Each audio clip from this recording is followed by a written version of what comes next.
प्यार जो परड़ू कंदड़ नौजवान नारी सकरन जे खानज़ादा मोहल्ले जी रहवासिन हिना धीअ मुबीन खानज़ादा सकरन प्रेस क्लब में प्रेस कॉन्फ्रेंस दौरान इल्ज़ाम मढ़ियो आहे त हिन 2016 में नौजवान उसामा खानज़ादा सां प्यार जो परड़ू कयो हो।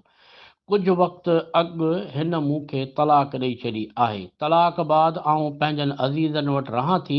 हिन चयो त मुंहिंजो मुड़ुसु उसामा घर में गैर मर्द आणे शराब पीए थो, जॾहिं त मंशियात जो कारोबार पिणु करे थो, जेको तलाक जो सबबु पिणु बणियो आहे, जंहिंजो इतलाउ मूं सकण पुलिस खे पिणु ॾिनो आहे, पर पुलिस को बि एक्शन खणण लाइ तयारु नाहे।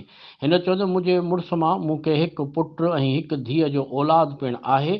हू मूंखे मजबूर करे रहियो आहे त ॿीहर हिन सां गॾु रहां, पर जीअं त तलाक बाद आउं साणुसि गॾु रहणु नथी चाहियां। हिन चयो त मुंहिंजो मुड़ुसु उसामा मूंखे मौतमार धमकियूं ॾेई रहियो आहे ऐं हू मूं मथां कारीअ जो इल्ज़ाम हणी क़तल करणु पिणु चाहे थो। हिन SSP शहीद बेनज़ीर आबाद, DSP सकण, SHO सकरन खां मुतालबो कयो त मूंखे मुंहिंजे मुड़ुस मां मारण जो तहफ़ुज़ फ़राहम कयो वञे।